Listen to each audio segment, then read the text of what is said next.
What I would like to do today is to try to provide some historical background. Armenia, I think that Rachel and Nina have given good overviews for the region, so what I would like to try to do is focus a little bit more on some historical background and on Armenia specifically, because now it's been almost 15 years that Armenia is independent, so how did the country go from where it was to where it is today, and to try to help explain, provide some context for the human rights situation in Armenia. And it's not to excuse the abuses of human rights, it's to provide some sort of context so that we can understand the present. One of the most important things to remember about Armenian history is that for the most part Armenians lacked a state until the end of the 20th century. So for many, many centuries Armenians were under the rule of others. So yes, when there were independent or semi-independent Armenian entities, they were largely in the form of monarchies or principalities with a clear nobility. So there was a hierarchical situation with Armenians ruling over other Armenians, or for the most part for the last couple hundred years, foreigners ruling over Armenians. So what does that mean when you don't have a state structure? One of the things that it means is that you find alternative structures. And one of those alternative structures in the Armenian case was the Armenian Church. So you had the Armenian Church acting as a surrogate in many ways. Now, the good news is that Armenians' human rights are no longer being violated to the level that they were violated in the past couple centuries. So there's no more genocide, there's no more massive deportations, there's no more torture on the mass scale that we've seen in the past. The bad news is that all of the things that have come in the past lead us to a situation where Armenia is not accustomed to dealing with human rights as we understand them in the West. And what do I mean by that? Specifically, those Armenians that have been human rights activists, although that phrase is a 20th century construct, but those Armenians that have been interested in Armenian rights or Armenian issues in the past have looked at things in terms of group rights, not individual rights. So it's the rights of Armenians as an ethnic group, not the rights of the individual. So this lack of a democratic tradition, this lack of statehood, impacts the way the government and the people react or look at the situation. If we look at the imperial legacy that Armenia inherited, we look at Armenians in the Ottoman Empire, who were, by definition, second-class subjects. I can't even call them citizens because there wasn't a notion of citizenship. It was subject. You were a subject of the Sultan. You had rights insofar as you acknowledged your second-class status. This notion that the Ottoman Empire was this ecumenical empire where Jews and Christians were tolerated is true, to the extent that those Christians and Jews acknowledged their subordinate status, their secondary status. In the Russian Empire, Armenians were more protected, but again, subordinate to the will and the whim of various czars. So the notion that has become current in recent historiography that the Armenians were some sort of protected people within the Russian Empire actually doesn't hold for the century or so that Armenia was under Russian rule. It really varied from czar to czar, with some czars more predisposed towards Armenians as, not as Armenians, but as the benefit that they could bring to the empire, whether it be in commerce, civil service, or what have you. Now, what that leads up to is this incredible cynicism on the part of the people that are subjects. Right? There isn't a notion of citizenship. There isn't this social contract between the state and its people that is a give and take, that the state has certain rights and responsibilities, and the citizens also have certain rights and responsibilities. In the Armenian case, you have this cynicism that's born of a subordinate status, but it's also exacerbated by the way Armenians have been treated internationally. For example, during the period of the genocide, the British, the French, and the Russians came out with the first ever declaration about crimes against humanity and civilization, specifically in May of 1915, specifically relating to what was going on with the Armenians. But as we all know, those were words, and that those were empty words, and that nothing ever in practical terms resulted from these kinds of declarations, thus enhancing or strengthening this notion of cynicism. Along with the cynicism comes a tremendous sense of apathy or resignation that you as an individual really cannot change the way the world is. So for the 2.5 years from May of 1918 to December of 1920, when Armenia actually had an independent republic, it was a failed state, as we would call it today. I mean, it was overburdened with refugees, survivors of the genocide. It was only able to carve out an independent statehood because the Ottoman Empire was weak and the Russian Empire was weak as well. By the end of 1920, a resurgent Turkey under Kemal and a resurgent Bolshevik Russia under Lenin came to an accord. Armenia is divided, and for the next 70 years, Armenia remains under Soviet rule. And this is, it's not just the 70 years, the several generations that Armenia was under Soviet rule that's important, it's everything that came before it as well. So this sense of apathy, cynicism, and resignation is now brought into the Soviet system where human rights is a joke.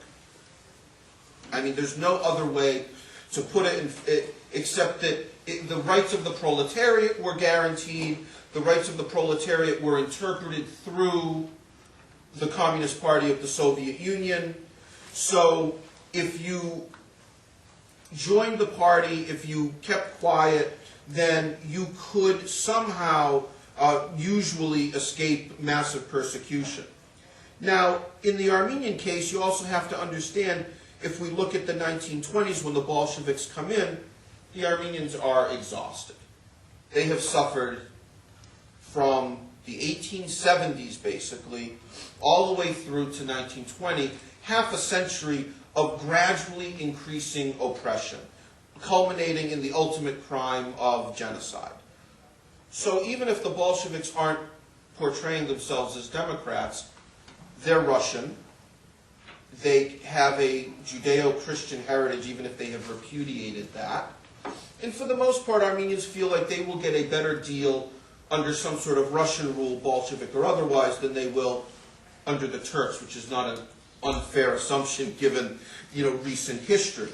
So there's a certain acquiescence that at least, and at the very least, which is very important for Armenians, their physical inviolability as a people is no longer threatened.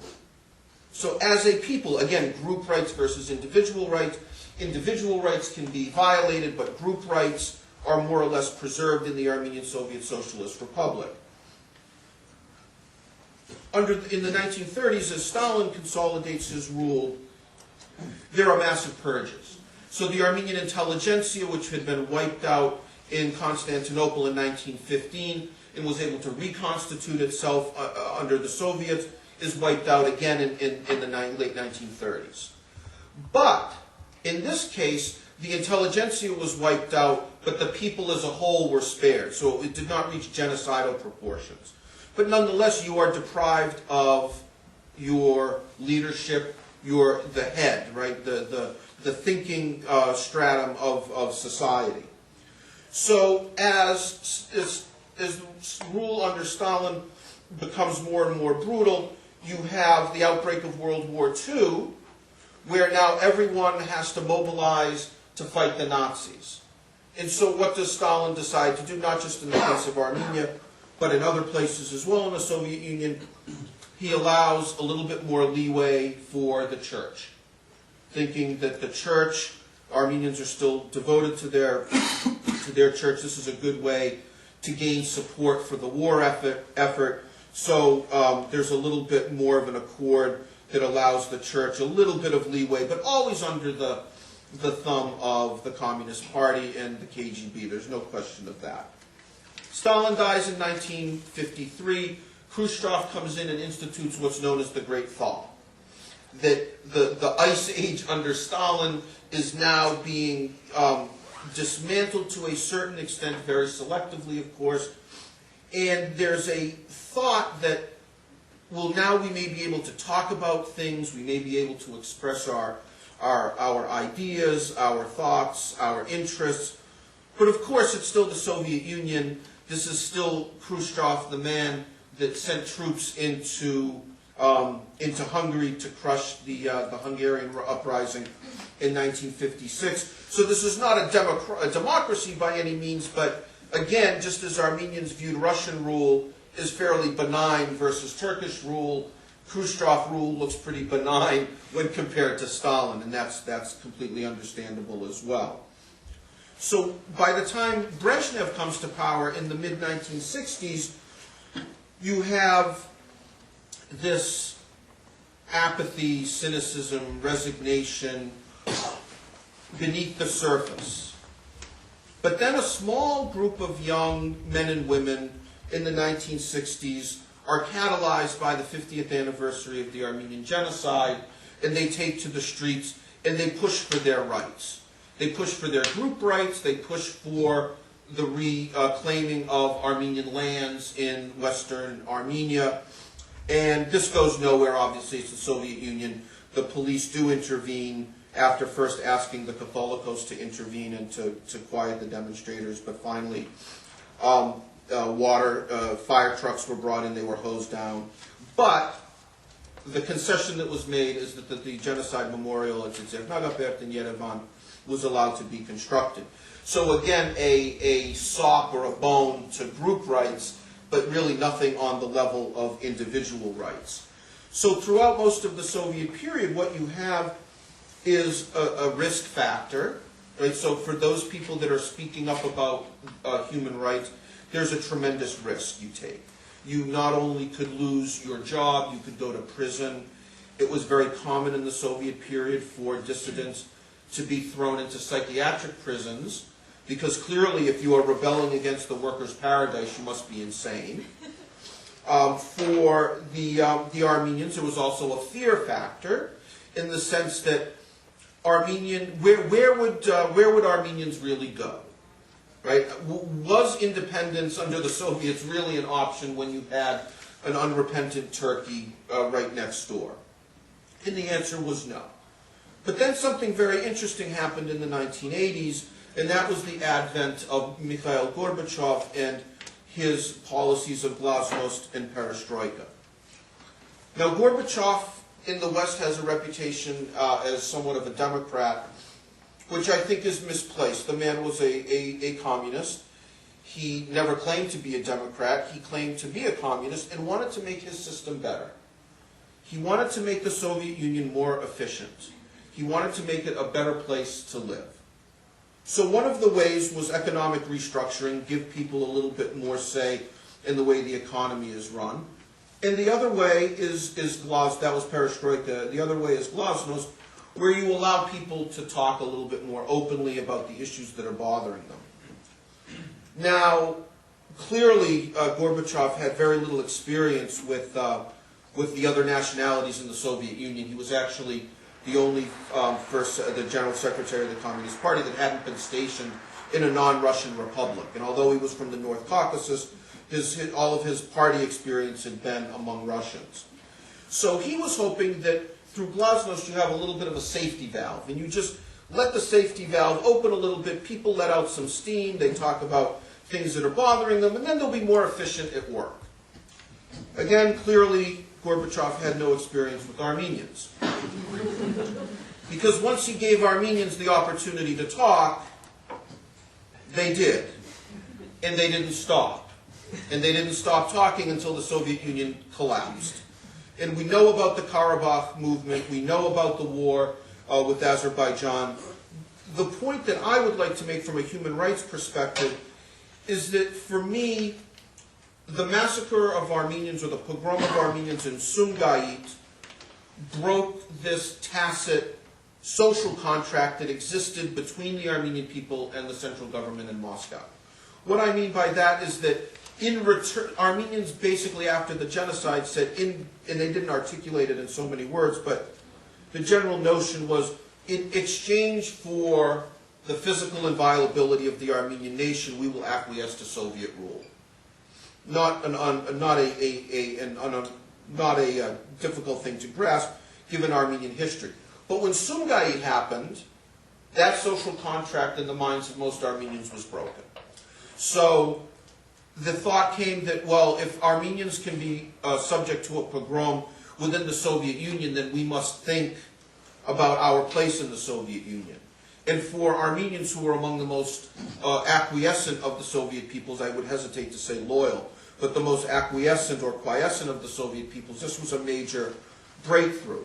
So once this social contract was broken, the war in Karabakh heated up. We had self-defense units organized, etc. And it was a brutal war. And atrocities were committed on both sides. And because atrocities were committed, and there was this brutalization of the conflict, the government of Armenia basically had to make a choice. And their choice was between stability and democracy. And although they paid lip service in the early days to democracy, their first choice was stability. So what did stability mean? Stability meant, because we are under war circumstances. We see government after government throughout history justifying repression and stringent measures because there's a war on.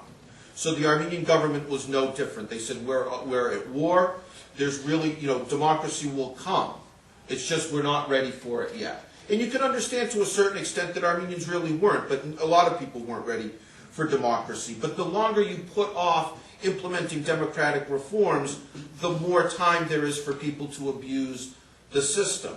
So the government that was initially voted in, the Levante-Petrosian government, within a few years turned from a relatively democratic government to one that was banning political parties, that was engaging in censorship. And for me, from a human rights perspective, the most disturbing aspect, and this is where I'll kind of end, is when Vano Seradelian was appointed Interior Ministry of Armenia. Now, this is where I think the choice was made between democracy and stability. That the president of Armenia decided that stability was more of a priority. So Vano, and that could come at any price. So Vano was allowed a free hand, essentially, to do whatever he wanted in the country as long as he guaranteed stability. So on one of my visits to Armenia, I have a group of friends that I kind of use as my weather vane of the way politics develop in Armenia. And at one point, I was in Yerevan, and I asked my friend, basically, how's the crime situation, how's things going in Yerevan? And my friend, in a completely straight face, looked at me and said, there are no unexpected murders anymore. Meaning, right, that the only murders that were really carried out were those by business entities, which unfortunately became the government.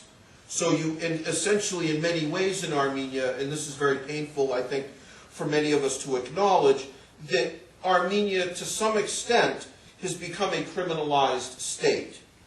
That many members of the Armenian parliament are organized crime figures. They are known in Armenian parliament by their mafia nicknames. Tali Grupo, Lufik Samo, Dodi Gago. These are Armenian parliamentarians. And this is a real problem because, again, the cynicism, apathy, and resignation of the Armenian people is such that this is the way that the country is run.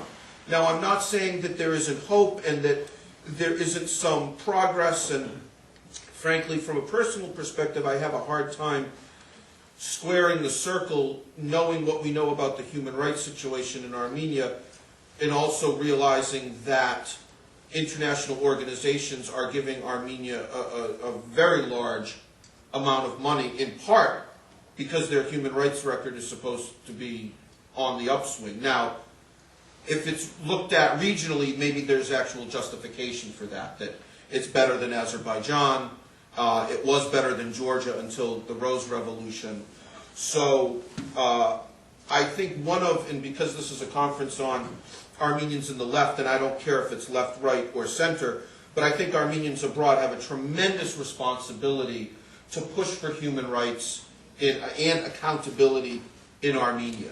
The pressure has to be built up on the Armenian government, and not just pressure, but actual lending of expertise. And I know it's easier said than done because the Armenian government has shown itself in many instances to be unwilling to accept advice from outside. They're more than happy to accept the money, but they're not willing to accept the advice that goes with it. But we have to, as those of us that are Armenian by ethnicity, we have to get over the feeling that we are airing dirty laundry. That if you talk about Armenia's human rights abuses, you are somehow less Armenian or less patriotic. Speaking as an American, I am appalled at some of the human rights abuses I see in my own country. Now, does that mean I am less of an American? For some people, yes, it does mean that. But that's not how I view it. I view it as trying to help the country get back on track and to reach its potential. And I feel the same way about Armenia, so we'll leave it at that, and maybe there'll be some questions.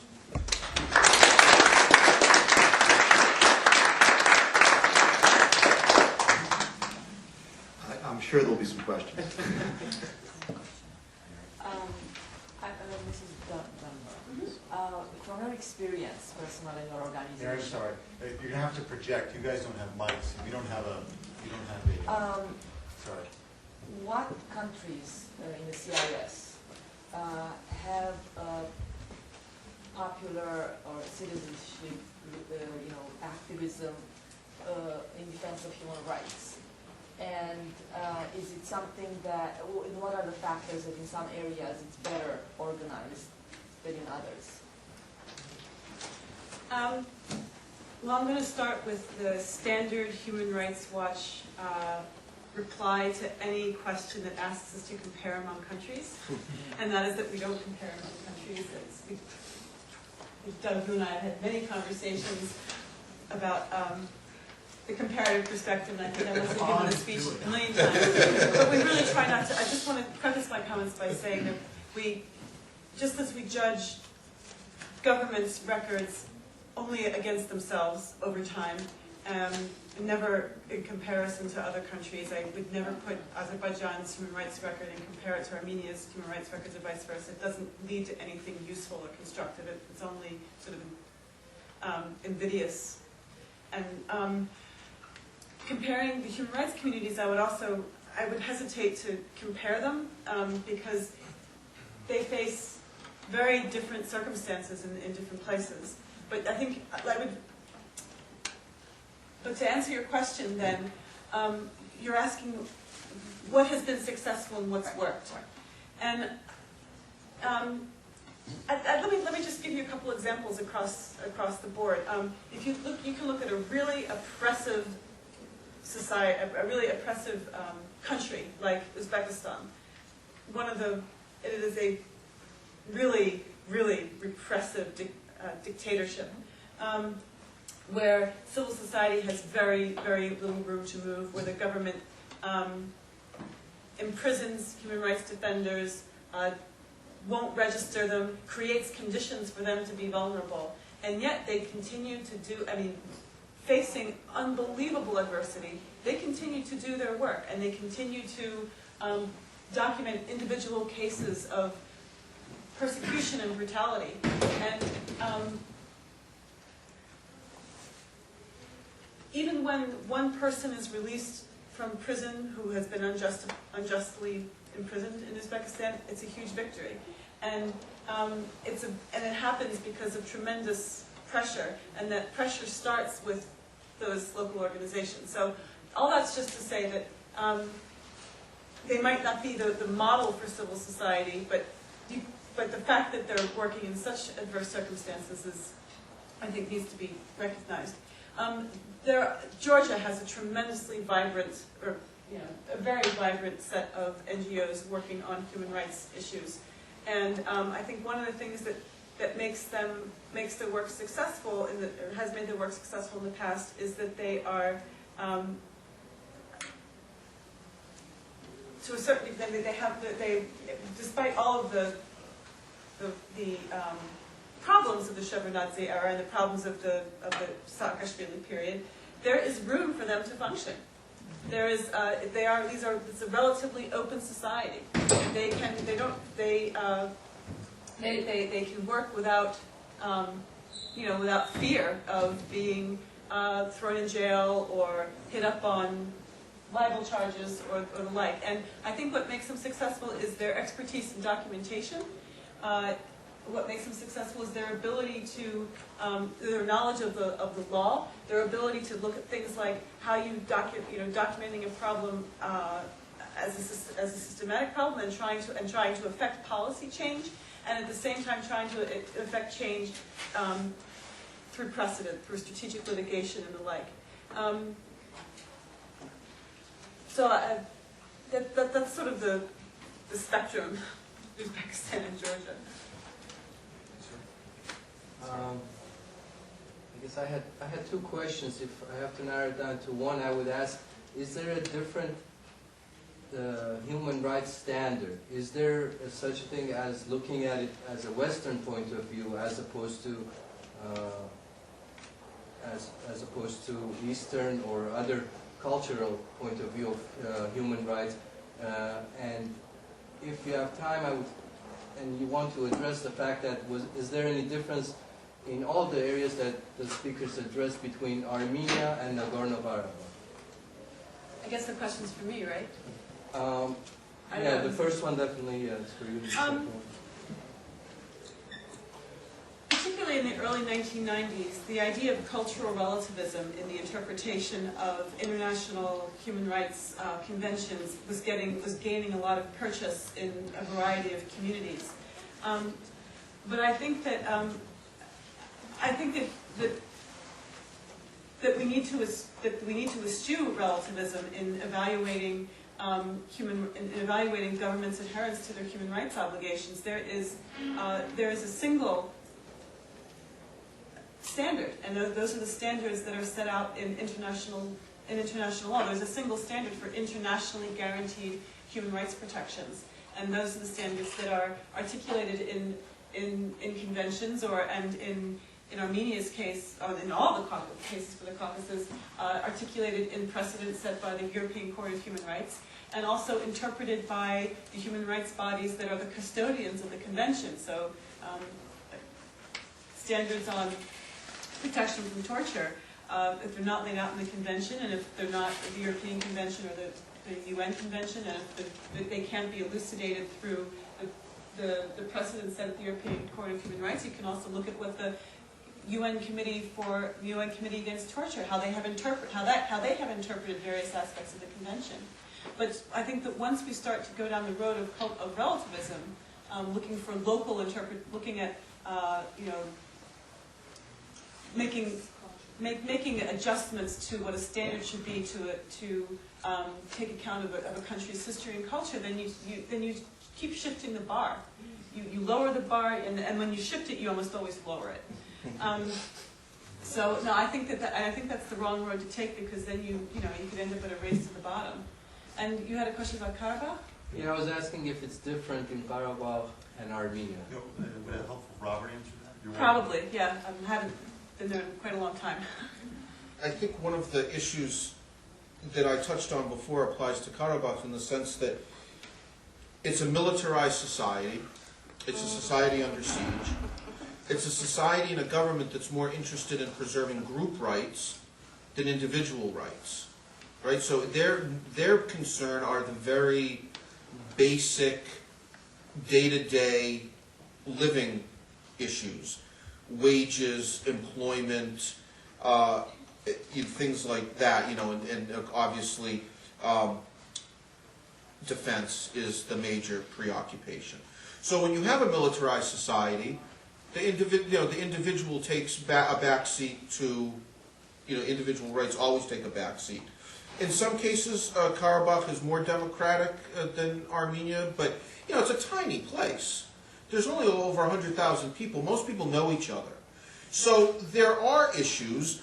For example, Samvel Babayan was accused of trying to assassinate Arkady Pugasyan and went to jail. And whether that was, framed or not framed, he spent several years in jail, and then he was finally released. But everybody in Karabakh knew that the man that Babayan ran some of the largest criminal concerns in the country, but he was a war hero. So the self-censorship aspect, I think, is internalized by a lot of people in Karabakh and in Armenia, in the sense that this is not the time to talk about these things because we are a society under siege. So, and frankly, in the Karabakh case, who's their model? I mean, if we I know we shouldn't compare, but one of the arguments that Azerbaijan makes is that we are willing to give you, the Armenians of Karabakh, the highest degree of autonomy within Azerbaijan. Well, if we look at the level of democracy in Nagorno-Karabakh versus the level of democracy in Azerbaijan, the Nagorno-Karabakh Armenians are more than happy to stay where they are, because going into Azerbaijan means actually a step down in terms of the protection for some very basic rights, especially the group rights that have become so important for Armenians. Yeah, we'll take 2 more questions. Vinny? This might not be That's fine. Don't tell me Vinny in a while. I'm tempted to argue with Robert about whether democracy and stability are inherently opposed to each other. But I wanted to ask, I can call you by your first name, Rachel, and Nina. Sorry. About sort of the U.S. connection to some of this. Now, Armenia and the U.S. just signed a contract a week and a half ago, the Millennium Challenge grant, where in exchange for $237 million in direct government-to-government aid, Armenia commits to a couple of things, but the issue here being ruling justly. And the thing that was made, the point that was made over and over in approving the grant and then and the signing and all that, is that we're looking at the elections of 2007 and 2008, and basically there's a lot of pressure on you. If you screw up those elections, you're not going to get the money, and it's government-to-government aid, so it's really about the government's ability to do what it wants to do. Do you find this kind of pressure tactic to be effective in the past, or do you expect it to be effective in the future? I guess that's directed at you. And the question for both of you that I was wondering about is about U.S. funding of so-called independent media in Armenia, in the view of, in the context of the Rose and Orange revolutions. Is there U.S. funding, covert or open, of Armenian media interests? And if there is, do you still consider them to be independent media?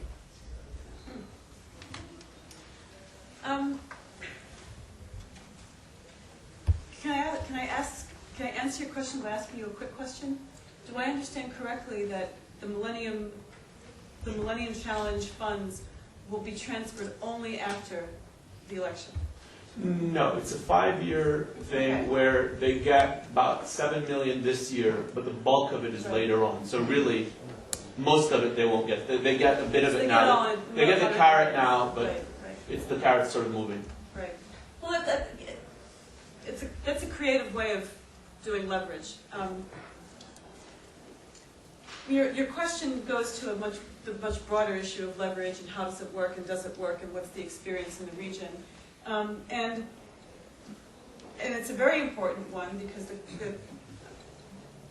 the Southern Caucasus region is an important region geostrategically, both for energy reasons, for Iran reasons, for Iraq reasons, for issues relating to the global war against terrorism. Do we still have a global war against terrorism? But for all those reasons, the region is important, and I think that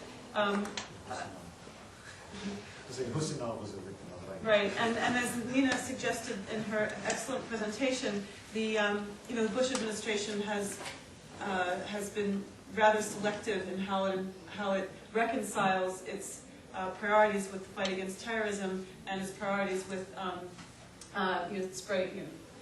spreading democracy, sort of evangelical priority of spreading democracy throughout the world. And I think the case of Azerbaijan was very clear that that balance shifts depending on what the target is. But so yeah, I do think leverage works, but it works when a country is challenged to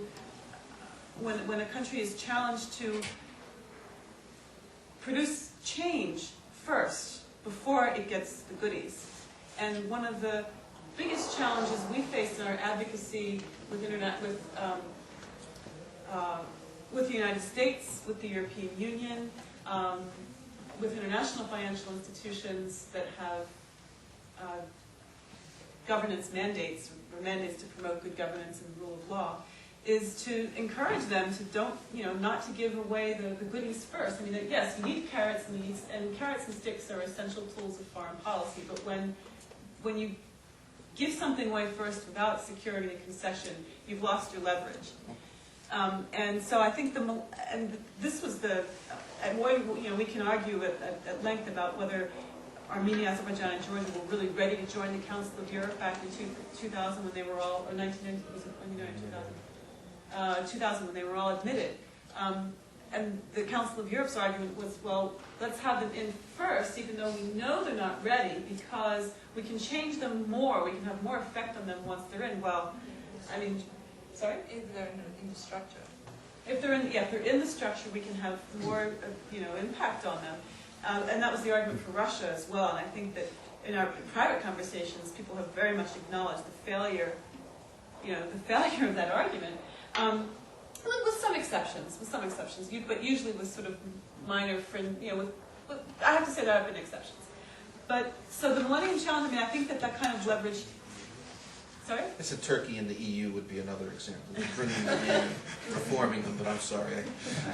So, so I think that kind of leverage could work if the real benefits the real promised benefits are granted after the 2007, 2008 elections. I know I've been very long-winded to answer, answering your questions that I could have said in 5 words, but wait, let's see what happens in 2007, 2008.